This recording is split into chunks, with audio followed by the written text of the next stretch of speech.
Body Wrappers Angelo Luzio is happy to be the sponsor of this episode of Conversations on Dance.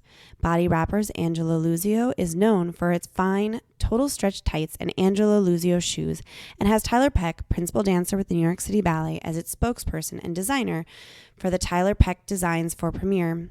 It takes a dancer who lives in a leotard 8 hours a day to know what is best in a leotard, so Tyler's original leotard fits perfectly, are ideal for class, rehearsal, or performance, and are beautiful, move well with the body, and won't ride up in the back.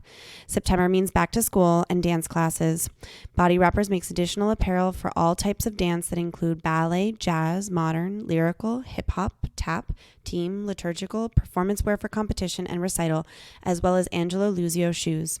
You may view all of their products at bodywrappers.com, or to purchase Tyler Peck Designs by Body Wrappers, go to dancewearcorner.com. I'm Rebecca King-Ferraro. And I'm Michael Breeden, and you're listening to Conversations on Dance. This week we are joined by distinguished Balanchine ballerina Heather Watts.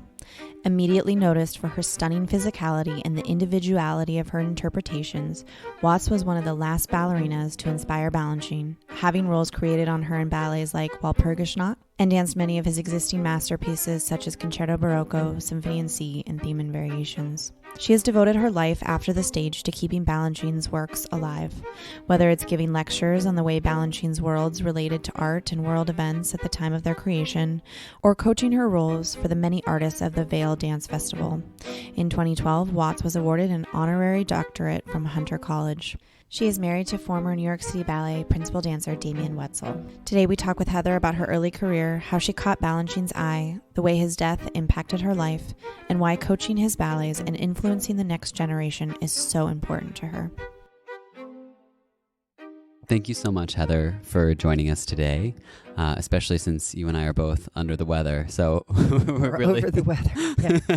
Yeah. Yes. We're really grateful that you could come chat with us.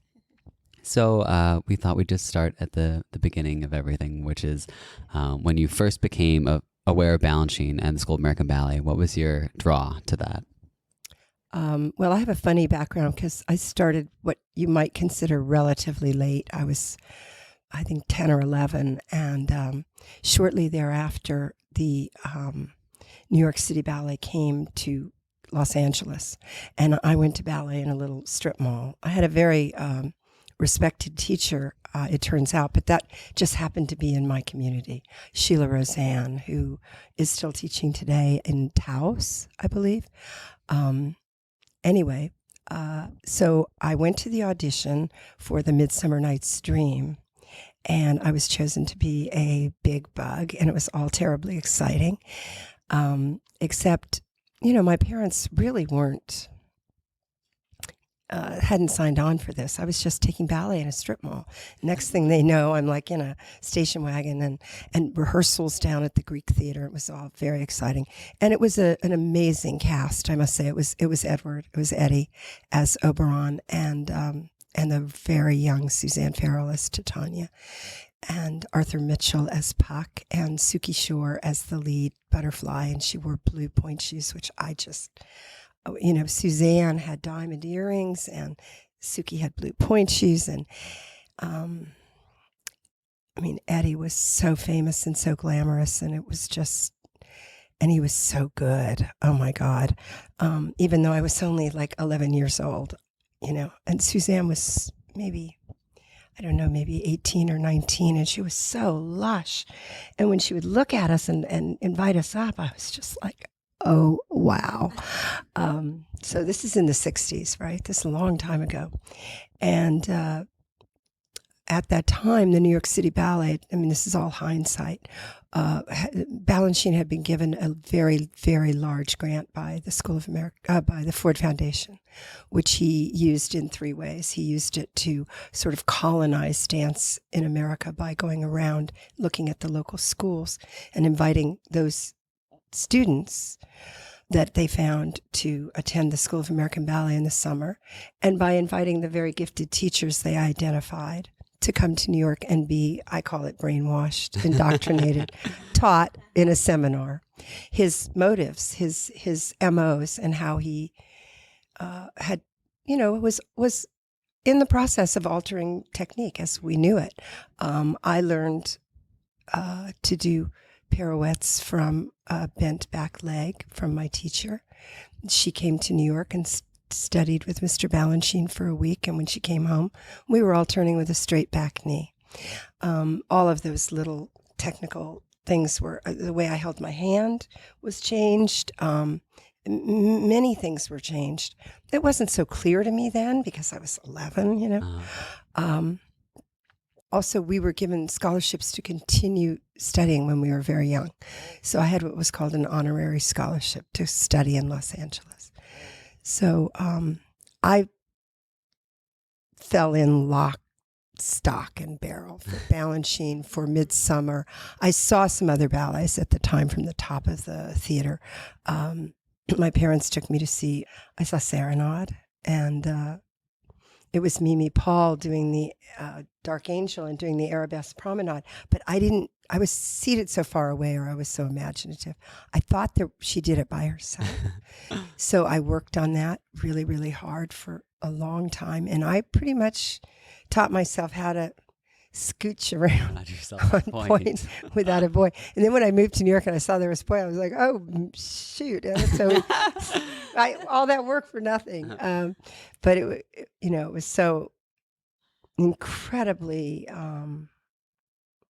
the women were so beautiful. Suki was so diminutive and perfect, all pulled up, and I didn't really know about ballet so much as just these magical, magical creatures. And not because it was Midsummer, because they were. It was extraordinary to happen upon that at that age and from that moment on. And they identified me and my teacher. Mr. Balanchine drove out there on the Santa Monica freeway and got lost. And I was such a kid, I wasn't even in the class, that he kept saying, "Where's Hector?" Already, "Where's Hector?" And I was always late, and he'd say, "Where's Hector?" But already then, when I was a little girl, he couldn't understand why I wasn't in the class. It was, right at the turning point as the New York City Ballet is moving to Lincoln Center and getting SPAC, getting the Saratoga Theater. So they're really just like amassing all the riches and the things that they've, Balanchine and Lincoln worked so hard for. What was your first impression of seeing Balanchine? Did you have like an initial memory of the first time you saw him? Well, the very first time, Rebecca, the first time I saw him was there backstage at Midsummer. And he came over and he said, "Can you do an alla seconde?" And I didn't really know the words, it wasn't quite like that. And I just looked at him blankly and he said, "Well, lift your leg to the side." So I did. And he looked at me for a long time. And then he just went like this and said, "Point your toe." And I thought, that was weird. He wasn't, to me at that point, a household name. It wasn't, it was like he was the boss of this, of that. He wasn't what he became to me, which was the, boss of everything, really. But the first time I saw him later on, when I came for the summer course, I was 13, and he walked in and stood on the stairs, made that little noise, and he was standing. He was very immaculately dressed. I was from California, and he always called me a flower child and a hippie, and he had on a blazer, and it was hot summer. I remember how hot the summers would be. Didn't have air conditioning back then on 83rd Street in that old school. There was a lot of shock for me coming to the school. It wasn't at all like California. Mm-hmm. The dancers wore like pantyhose and skirts, and I was in bell bottoms and Mexican wedding dress, blouses and clogs, and I was a little hippie chick. And so I think that also interested Balanchine. I think he thought, "Oh, what can I get out of this?" Hindsight. Yeah. At the time, all it was an aggravation. They were always telling me I dressed wrong. I did everything wrong. I was always in trouble. But when he stood there, I realized the authority he cast over everyone. Madame Tumkovsky was teaching, and she stopped and looked at him, and everybody froze. Not frozen with fear, but stopped. Later on, the only thing I remember like that in my life was when Lincoln would walk in, Balanchine would stop. So there was sort of a line of, a pecking order. Uh-huh. Right.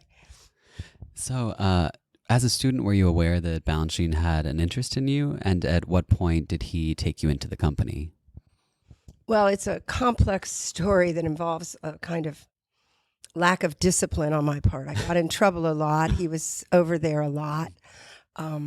He had to come from the theater to the school, which was housed in Juilliard by then. Mm-hmm. I was in the first class that was in the Juilliard building. So he would come over and he would talk to me, if I got in trouble. And I was always really honest with him. I didn't try to pretend that I wasn't talking or wasn't chewing gum or wasn't doing too many parodies. I remember once I got in a lot of trouble with Iglesky because, you know that thing you do when you lie when you're a dancer? You say, I couldn't come down, right? You know that thing, right? Of course you can come down. He said 2 pirouettes. I did 3. He threw me out of the class. Balanchine came over, and I didn't try. I couldn't come down. I just said it. It just felt so good. And I think in his own way, Balanchine appreciated my forthrightness. I remember he told me a wonderful sort of parable, if you will, about a stray cat and milk. And he would say, you have a wild cat, a feral cat, and you put out milk and you run away and you come back and the bowl is empty. And then the next day the cat comes in and yells at you. And you put down the milk and you stay in the room and the cat drinks the milk. And the third day, finally, the cat comes to you and says, I want the milk, I want the milk. And he said, that's what I'm waiting for with you. I'm waiting for you to want to fit in. I think it was mostly, it was minor infractions, but, it was like Danilova said, when I got in the company, the day I got in, she said to Stanley, because Stanley told me, of course, oh, look, did you see what Mr. Balanchine gave us for Christmas? He took Heather, So I was kind of a problematic kid, and they were happy to see me go, and I was glad to go. It's pretty exciting to get into the company. So what were those first years in the company like? Like, what was the atmosphere in the company at the time, and what was really So going I on? got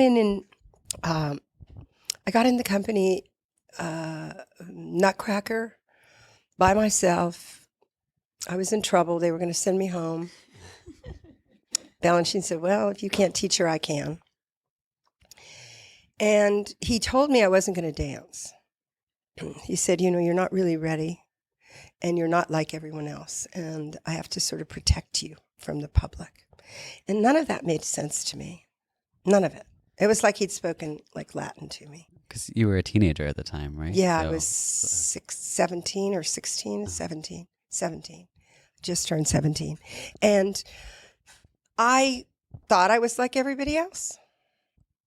And I guess the moral of that story is I still do, And, you are who you are, and you fight the lack of the bad habits, and you try to understand what are your good habits, and you press on those when you're wise enough to do it. But as a young person, I was erratic. And, Balanchine really mentored me into a career. Stanley and Balanchine. Stanley, I just always loved Stanley Williams. I loved his class from the day one. I loved the challenge of that kind of movement that had much more to it than athleticism. It had nothing to do with you started to understand that the training steps weren't just training steps, that a tendu, so Balanchine and Stanley in those years in the 70s were working very much in tandem. All the emphasis on the music and emphasis on refinement, and it was really an exciting time. And the young Gelsey, who was just older than me, but she was in the company doing theme and variations, and she had this kind of gossamer technique and point work. An extraordinary accomplished dancer at a very, very young age. Exquisite. And, that was Stanley, and you see a red thread through that decade and a half. Certainly Eddie, Eddie's body was so less flexible, say, than someone like myself. But the effort to make the movement weighted or more exquisite than it's ever been is such a challenge. That brain you can go on overload, You can really, like, just coup de pied can be like, wow, right? It's like a drug almost. It's like just wrapping that foot and this lift of the knee and then pushing and then closing without settling. Oh my God, it's like heaven, right? And then you dream that you can take that with you into, the Corps of Stars and Stripes. And you can't, because you really can't do the Corps of Stars and Stripes yet. You're only 17 and you're in my case, So those first years were a challenge. And then I kind of understood how to dance better. I remember, it's a funny story. I was put into Emerald's Pas de Trois, and I was next to Susie Bell. And I felt something on this step, going side to side. She was doing it. Sauté step, glissade back, pas de cheval front tap. And the way she was doing it, I had been rehearsed, we didn't really have ballet masters back then, but, I learned it and I did it. But I was just kind of dancing, right? And then I felt this sort of measured control that, like, changed everything. Wow.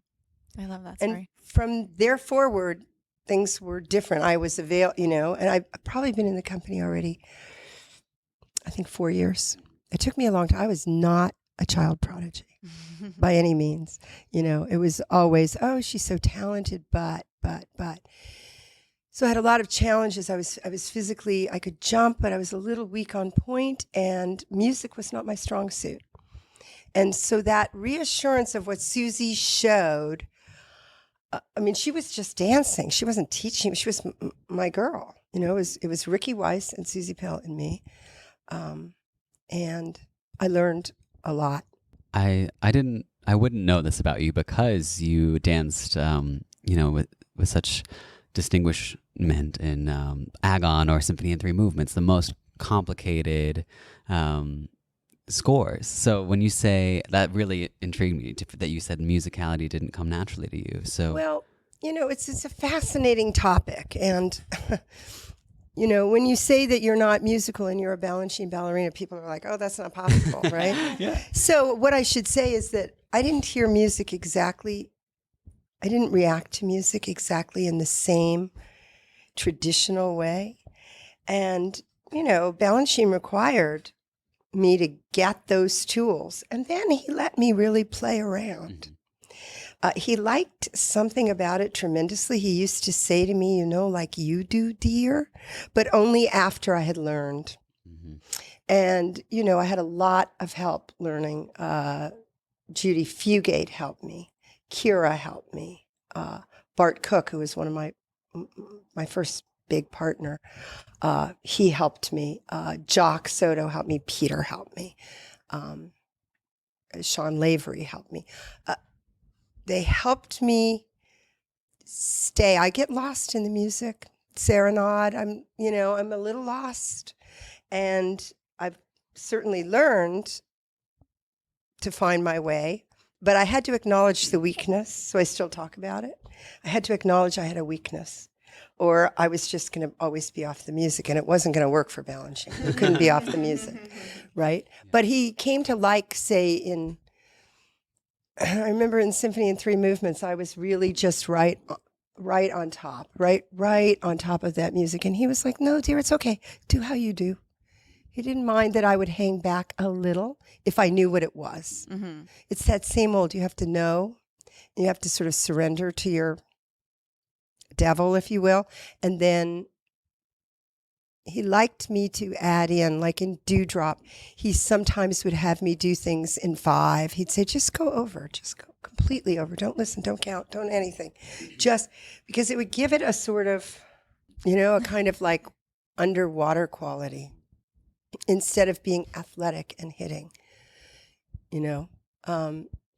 And Agon in particular, that was my, lifeblood in a way, that ballet, watching it, living it. I remember I said to him once, was watching it, and I said to him, God, how did you make this ballet? And he said, what do you mean, how did you make this ballet? I said, well, how did you make it? And he said, well, I had the music. He said, where did Stravinsky get the music? He got it from the air, he said. And, that score has such fluid kind of pings, for want of a better word. It's got elasticity. And so that contrast that you give it, that push and pull, that cat-like, and then you just pounce, right? And you wait and wait and wait. He liked when we waited. He once said to me about calcium. He said, you don't even have to do anything, dear. All you have to do is walk on. You just stand there. Take your time. That's somebody else's ballet. Take your time. Right? I'm not sure Peter agreed. Yeah. So we know a lot about your principal roles that you were really well known for, but in those early years, what were some of the core roles that you danced, and did you originate any of those core roles? So I was in the Corps de Ballet in the Stravinsky Festival. So I was the smallest of the tall girls in Symphony in 3. I did that spot. That's really? Special. Awesome. I like that. That's nice. That's nice. How tall are you?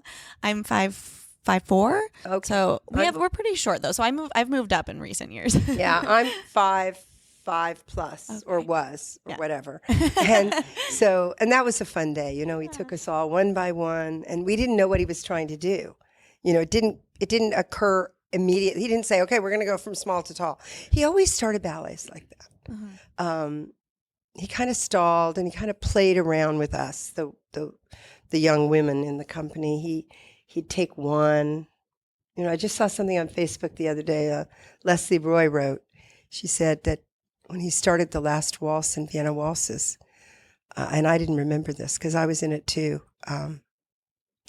he took her by the hand and he said, dear, okay, now choose a boy. She chose Danny Duell. And she remembered that, and that memory was so strong of how he began ballets. He would walk in and he would, take off his tie or whatever, if he had his bolo or anything, roll up his sleeves, take a dancer, somebody who was friendly with maybe Delia, and he'd put her somewhere, and then he'd go to Penny, who was this gorgeous blonde girl, he'd put her somewhere, and slowly we'd start to understand what he was doing. And Willie and Stephanie, these are Wilhelmina Frankfurt and Stephanie Saland, and sort of Maria Caligari, and Kira was in Lauren Hauser. I was a little bit older than those girls, maybe 2 years, maybe more ahead, certainly. But we'd all be in the big ballet. So I was in Symphony in 3. I didn't learn violin then. I was in Pulcinella, which was just chaos. I remember he screamed at one point from the audience, countesses, countesses. And everybody was like looking around. And he was like, Hetter, Gabrielle. And Gabrielle and I were like, we didn't even know we were countesses, and it was like the general rehearsal. It was a mess. It was really, that was Balanchine at his wildest, just millions of people and costumes and townsfolks. And he would always get like me and Peter Naumann to come forward, and like Peter would sing and I'd act, when we'd say, just think of something, so he'd take his sort of most kind of overdramatic kids and lean on them, and then years later, like Union Jack, I was in Suzanne's regiment, and full of attitude, because I think, I was like I was soloist or principal or whatever, meaning I was doing all those roles, but I was in the corps, still listed in the corps. And, that kind of city ballet hands on hips, like, except I was really delighted to be in Suzanne's regiment and do the Wrens. And that was great fun with him. Being in the corps de ballet of the ballets he choreographed was tremendously fun. Symphony in 3 was incredible because there were the 5 couples, and it was like a race course or a traffic jam on the freeway where one car's going that way, and it was tense.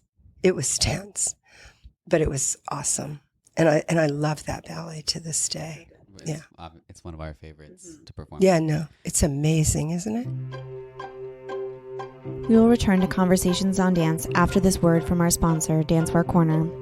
If you have been a fan of the pod for a while now, you have likely heard us talk about Zarelli legwear. Dancewear Corner is pleased to announce that Zarelli tights are now available online and in their store. If you are looking for the perfect tights for the studio and on stage, discover Zarelli. At Zarelli, a team of designers, engineers, physical therapists, and dancers have come together to create high-technology legwear that promises to improve your performance life cycle. There is a style for each cycle of the dancer's career, rehearsals, performance, and recovery. Explore all the styles and get yours now at dancewearcorner.com. And if you are in the Orlando area, stop by their superstore to experience all that the Dancewear Corner has to offer. So what were some of the first soloist and principal roles Balanchine cast you in and worked with you on? So the first thing I was ever taught was Allegra's part in episodes, the concerto. And that was very confusing and wild because she wasn't there and there was no way to learn it, really. So Balanchine kind of taught it to me. It was always a challenge when he had to teach something. It was kind of funny. He taught me second movement Symphony in C, and a lot of it was not right. That's what I was wondering. It wasn't that wrong, but it wasn't that right. He'd conflate steps, sections, episodes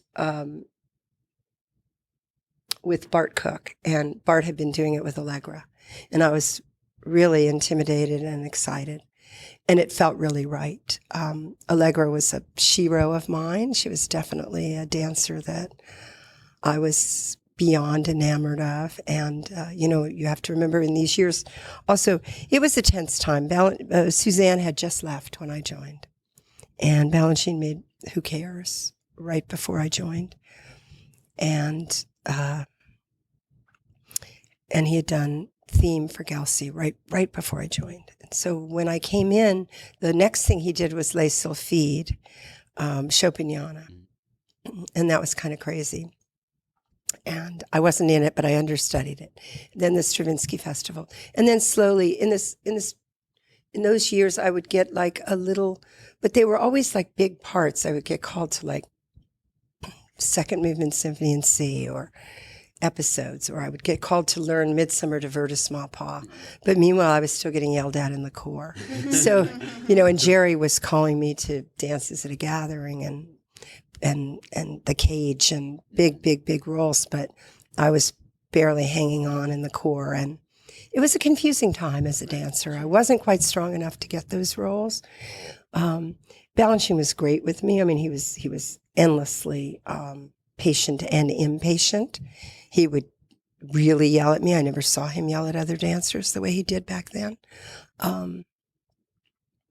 He would take me to his office and like put his key in. He looked like Capelius. He was like shaking so hard. Why did you miss your costume fitting? He was really teaching me how to be a professional dancer, which, I just didn't know how. I didn't have the sense of show up and be responsible coming from my background or coming from my personality. But he taught me slowly over time that showing up and being polite to others, he was like, do you know who Madame Karinsky is? You had her wait for you?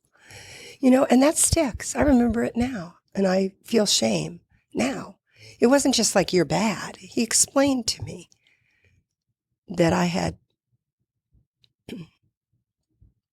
inconvenienced not only a genius, but been rude to an older person. It was sort of, it made sense. Ow and ouch and ow, it hurt. I love those stories because I feel like when we talk to people who worked with Balanchine, so much of what it is that he wasn't just teaching you how to dance, he was teaching you how to be in the world too, how to respect others. And so that's yeah. And, you didn't, my life suddenly, when it took off, and, you could easily get lost in that like fame game and there was no room for that there. So when did things start to sort of click for you and you were doing a lot of principal soloist rep and you achieved your first promotion? What was that experience like? Well, a lot of it kind of came into focus. Jerry and Chances and Rubies and Tchaikovsky Padada and Stars and blah, blah, blah, blah. And then Peter did Calcium. Mm-hmm. And that was his first ballet. And, it was received kind of insanely. I think part of it was the shock that this kind of Danish prince, had that. And also, it was very, well suited. It was obviously about me in many ways, I was very much a woman of my time and I walk out and I do the boy solo. And so when people talk about gender stuff, I'm like, I don't think Peter gets quite enough credit. I thought Miami City Ballet, we did Calcium this season, and it really surprised me. I hadn't seen it in ages. I think I'd just seen the video of you in it as a student, when I was a student. And so to see it again, and since there's so much discussion today of sort of redefining gender roles, and I love that they do the same variation back to back. And right. So that must have been very shocking for that time. Not that much was made of it. It was more that it just, it was such a, I was the first, I didn't wear tights. And people were shocked. And the ballerinas were like, that's not what a ballerina dresses like. And, and Balanchine differently. Oh, dear, what's it like? And I said, what's what like? And he said, what's it like to dance barefoot? I said, oh, it's great. I put rosin on my feet and I really can feel the floor. And he said, oh, he was very interested, very, very interested. And he liked the ballet a lot. He actually said to me, Peter, he needed it for something. So Jerry canceled or something. And he said, I heard you did a ballet for your girlfriend. Can I see it? And he said he had choreographed to the last piece, Halloween, in Ivesiana and in his ballet. And at one point he just said I couldn't count it at all. So I just had Melissa, I think it was, improvise. And he said, how do you count it? And we were like, oh, we don't. We just get through. Yeah, we just keep going. Hope there's enough music at the end. But yeah, so that sort of cemented that. And then, I danced a little with Misha and outside of the box stuff, so that, sort of mid-70s. And, Balanchine was wonderful. And even Jerry, he was good about it. He was nice to me. And, I was a hard worker. So that made up for a lot of the craziness. Do you have any specific memories of Balanchine coaching you in any principal roles? Any specific moments that stand out? Yeah. Well, yes, I do have a very strong memory about Dewdrop. And it's funny. It was a matinee, and I had done it, and he used to cast me like 6 out of 8 a week. And I had really always wanted to do it. It was a role I really felt. But there was a wedding that day. It was a matinee, and it was Susie Pell. She was getting married. And it was across town, and I was going to finish the matinee and run over. And Balanchine came out on the stage, and he just took me to the cleaners. And he had me dancing for at least half an hour on the stage. And it was all centered around he said, you feel beautiful. You're trying to look beautiful instead of just dancing. And you know what? I didn't know how right he was. I had a misconception of the role, in a sense, is what he's saying. I think that I was a beautiful dewdrop instead of a dazzling dewdrop. And man, he beat it into me. I mean, not physically, obviously, but dancing it, boom, sharp. You'll never. Well, he said to me, "Are you afraid you're going to look tough, dear? You'll never look tough. You can't look tough. So try to be tough." And I trashed the rest of that season. I was in and out. I was a little resentful. I was hurt. I was trying to do what he said, but I hadn't.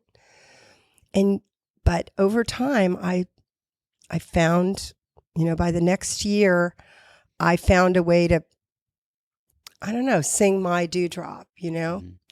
And that was really very amazing.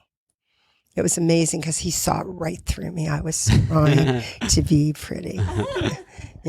I had what we call pinkitis, right?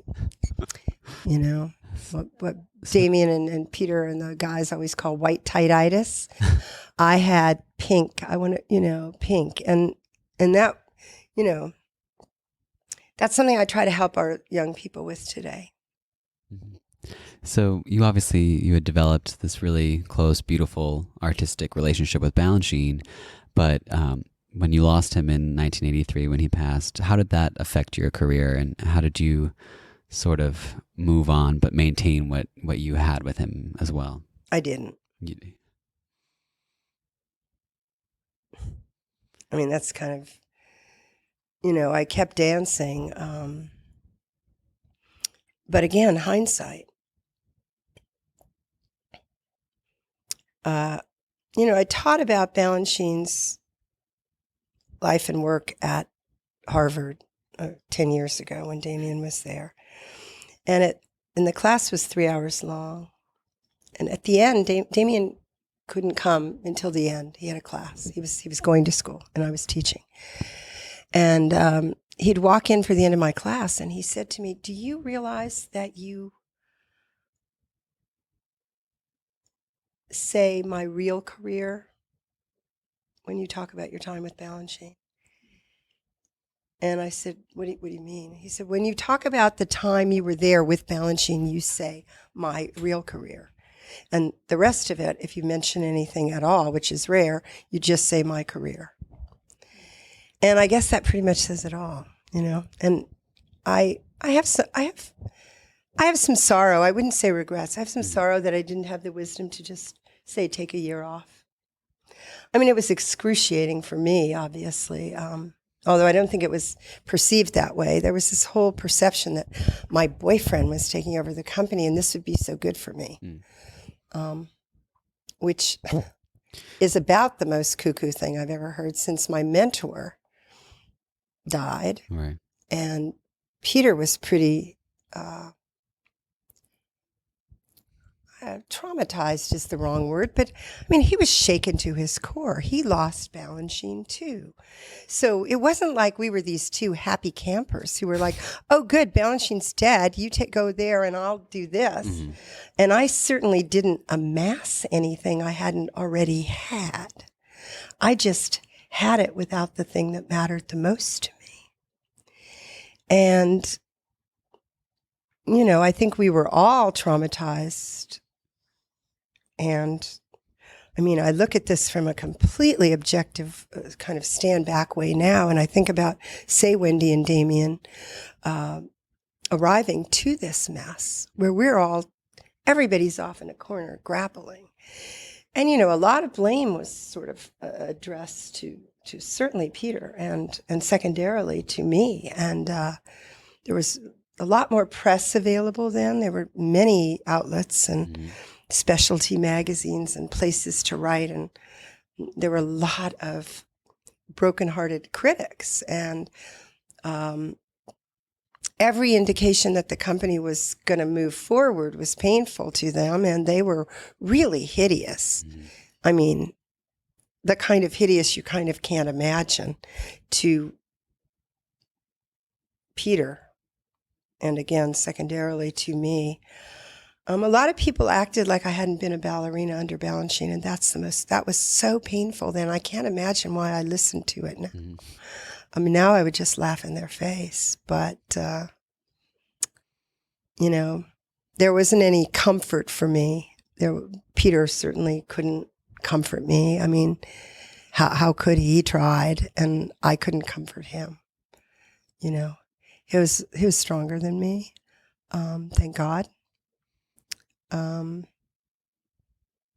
He tried to comfort me by saying, "Oh, well, but look at how beautiful you are." Like that's not, or they're jealous of you.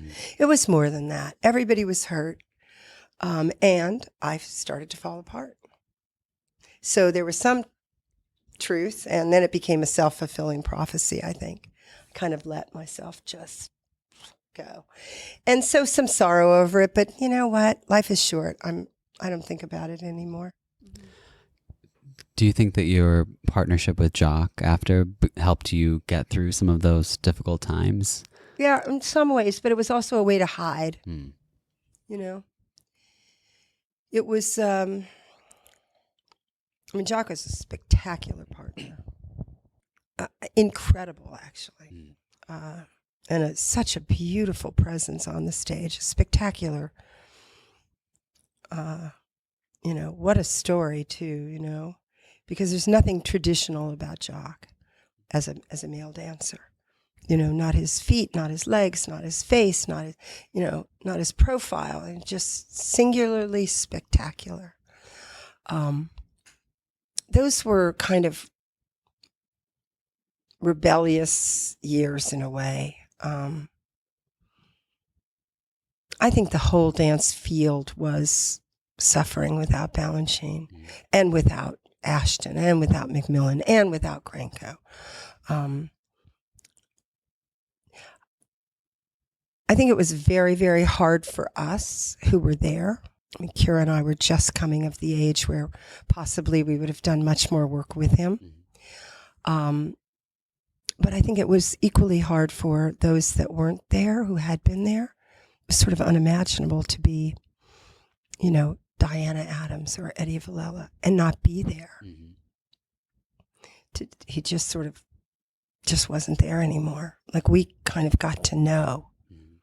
Yeah, really hard to talk about. Sorry. No, I'm really not saying anything. No, just sort of. I think I'm trying to tell you the truth, and I don't really know it. No, I love your honesty and your vulnerability, because it's so hard for us as people who adore Balanchine, never knew him, never.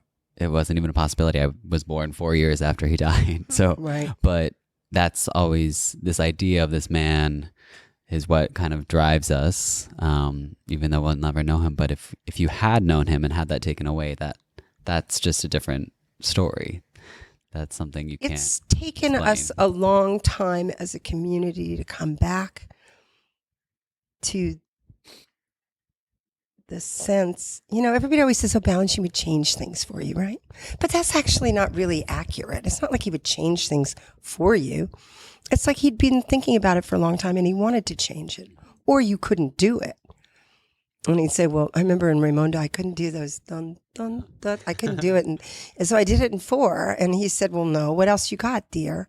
And I was like, "Well, why can't I do it in 4?" And he was like, "Because it's not interesting." And he said, well, so he had me do something else. I forget, like doubles from 5th, or I don't know, but it still wasn't, I don't know what I'm saying. It's like, it was free in the sense of there wasn't only one way to get to heaven. And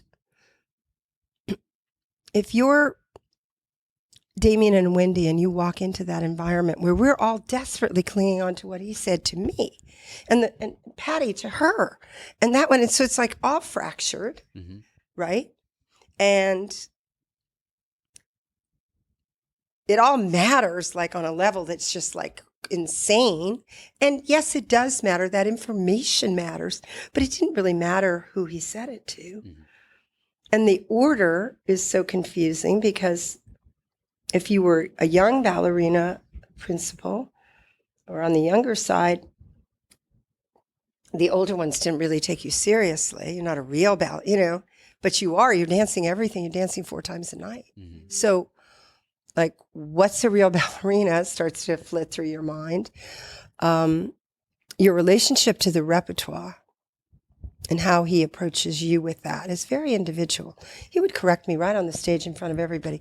Much calmer, much quieter with Kira. She didn't need the kind of rigor that I would need. She was very self-sustained and calm, a beautiful kind of professionalism. And he rarely, and he had different relationships with all of us, just like any director, but they were all real and valid. And now I feel the freedom to remember all the various things I observed and offer them up without saying this one matters or this is right. This idea that one thing is right. I say, I've seen it like that, but I've also seen this. Why don't you try that? Right. Maybe it's better for you. And I've always done that, but I don't hide it anymore. Well, I do hide it because I'm always meeting people in like dark alleys to do this. But yeah. So what part of the coaching process do you find most fulfilling? Setting them free when they go free. And it's momentary. It's not like, and you're off and they're free. It's like they get a sense of it for themselves. It's always about their own voice and how strong it is. How strong it is that, my allegro. This is how I allegro. Mm-hmm. Right? Because, when I think back, you see, so I first saw Patty McBride. It was like somebody took 5 flower petals and just threw them on the stage. Mm-hmm. Right? It was wild. Mm-hmm. And Maria, you see in the movie, she's very imperious and yet wild in a kind of Soviet way almost. It's odd. It's so odd. And then Suzanne came back and did it. And when Suzanne came back in 75, wow. She was the same age Tyler is now. She was 28. And she could really dance and all of that beauty. And she had lengthened out in a weird way. She was extraordinary. And what she brought to those ballets was insane. And length, and it wasn't wild like, it was wild like off balance or extra turn or staying longer than you could believe after the music. And it wasn't gutsy, it was dance. It was dancing on the edge of a volcano. Mm-hmm. It was hanging onto an arabesque in a way that was so perilous you couldn't believe you would, And so you try to help people find that in themselves. That's what I do when I coach. Whether it's Carla or Tyler or Monique or Unity, I try to help them find their risk. Right. So speaking of Tyler, you and Damian have a very close relationship with Tyler Peck and Robbie Fairchild of New York City Ballet.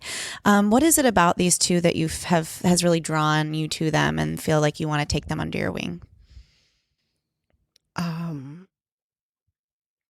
Well, Tyler was Damian's last partner, and he chose her. He came home one day and he said, there's this girl in Opus Jazz, and she has this high ponytail, and she does this step, and she's like a little jazz master.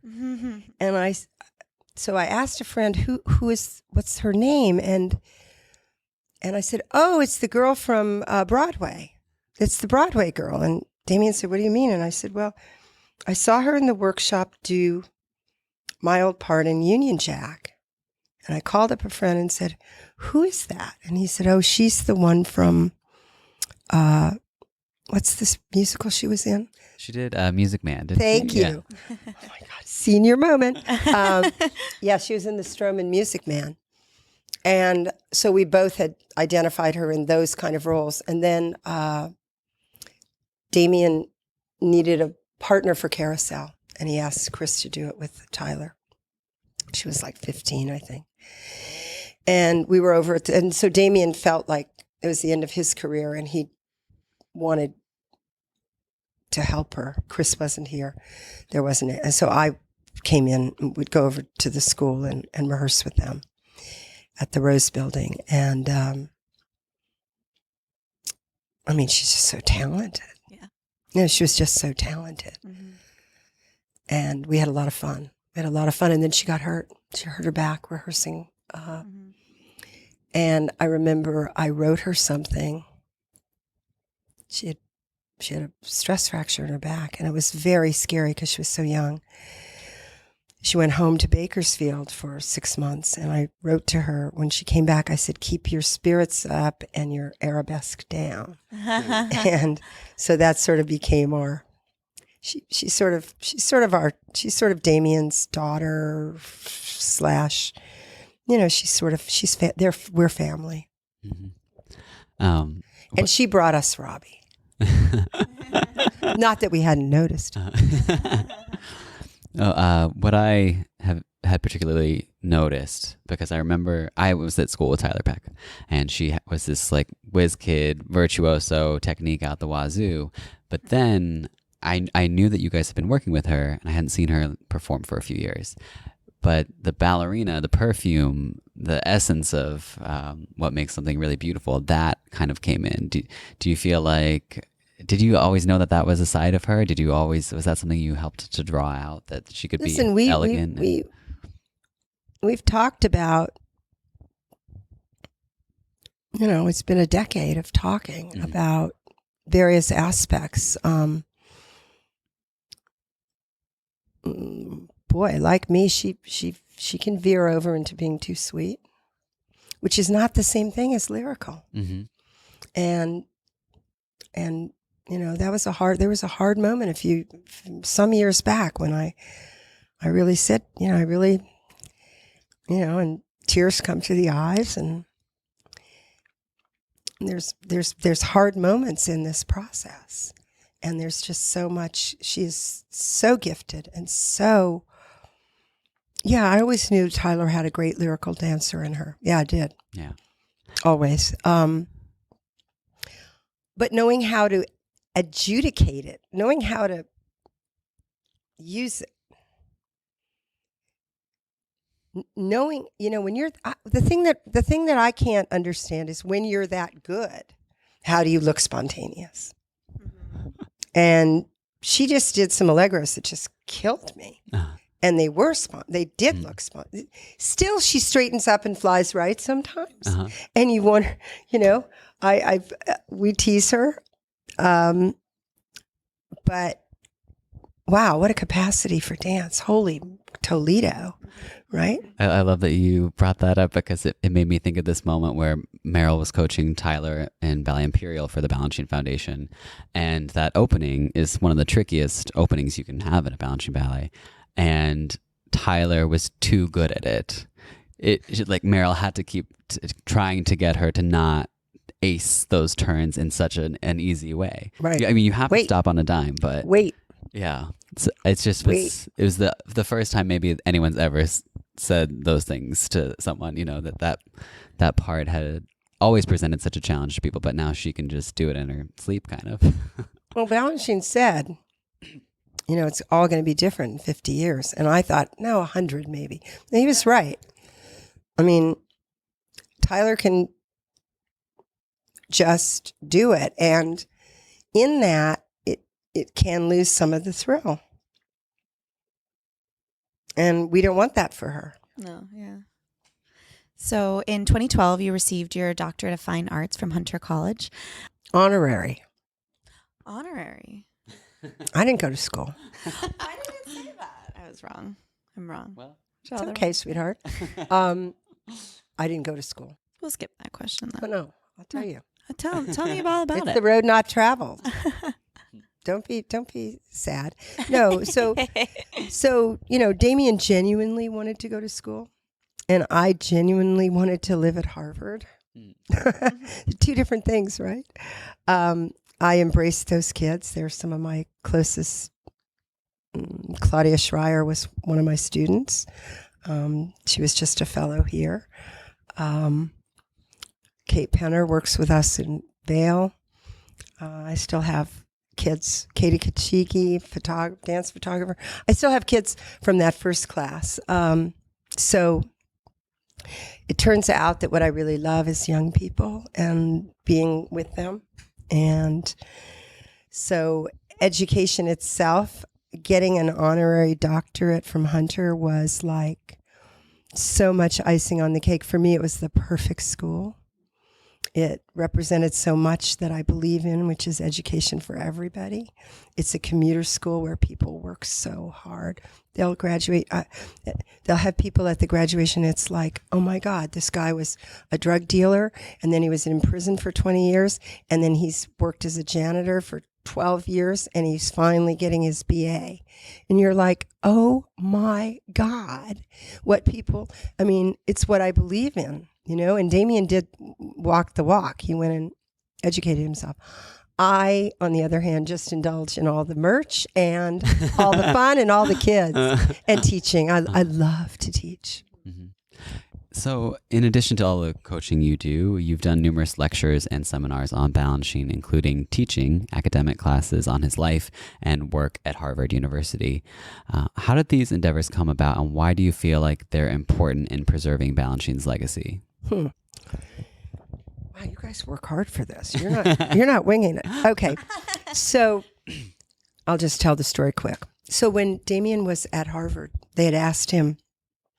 They heard he was coming, and they asked him to teach a class, and a dance class, and he couldn't. He had a class, so he sent me, and I got involved with the kids. I started helping them with their ballet company, which is it's a student company. And so I knew some of the dancers, and I started talking to them, and they literally didn't seem to know anything about anything to do with the arts. So when I actually had a student who didn't know who Jasper Johns was. And so I said to a dean, they don't know anything about the arts. And he said, well, how do you plan on solving that? And I said, well, I could teach a course about Balanchine because he spans the 20th century. He was born in 1904, died sadly in 1983. And then I'd have 2 weeks for Stravinsky, and he said, go ahead and do it. I said, really? I'm a high school dropout. I said, no, it's okay. He said, I think you can handle that. No, so it was a long process, and I wrote a course, and I took it very seriously. So all joking aside, and it was an incredible experience and such an honor. And I've continued doing that in different ways. I've taught a different course at Princeton.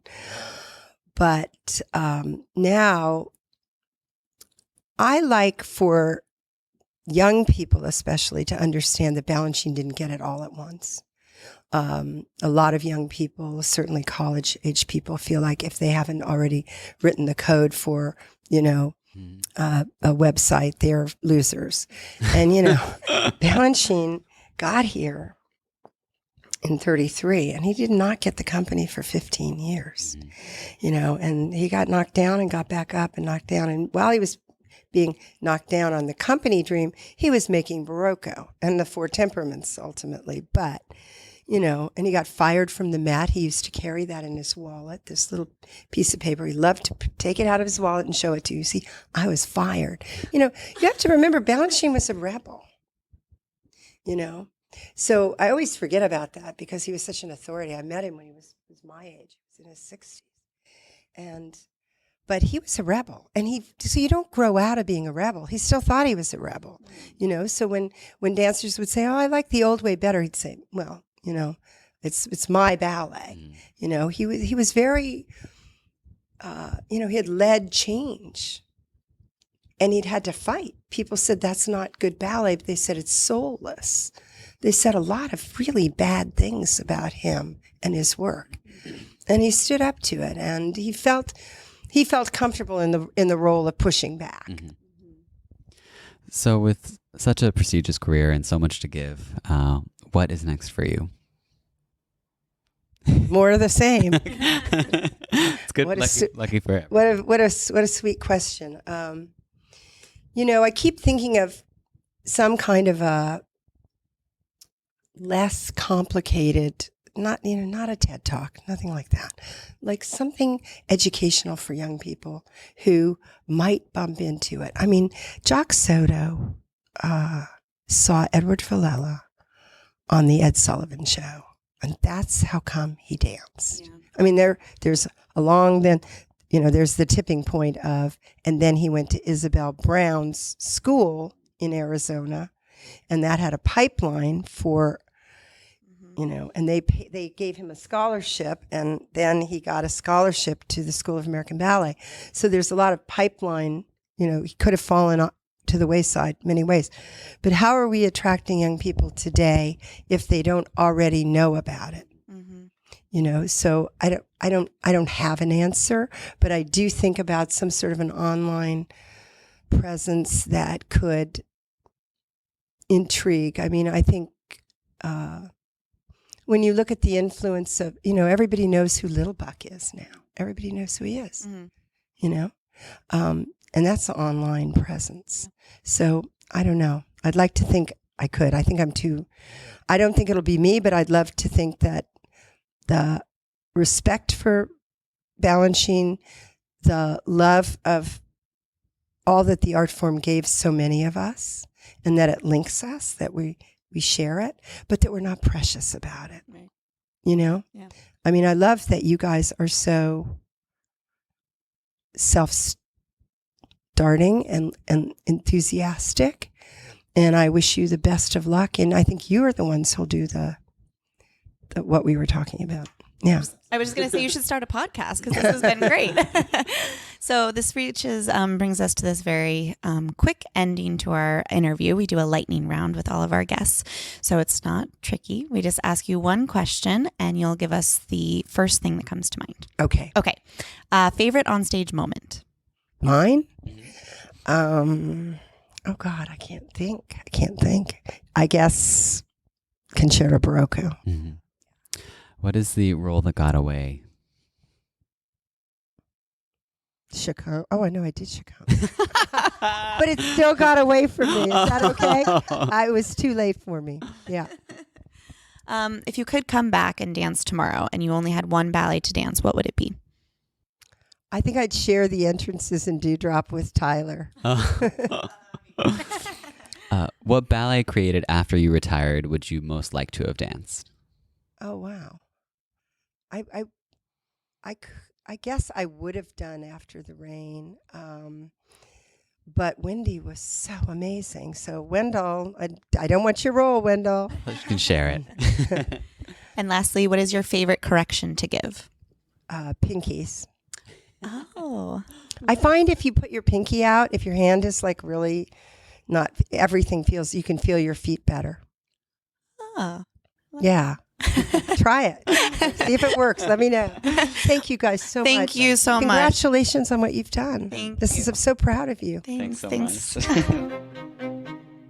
Thank you for joining us this week on Conversations on Dance. Follow us now on social media at Conversations on Dance and subscribe now on iTunes so that you will automatically be notified when a new episode goes live. Thanks for joining us this week on Conversations on Dance.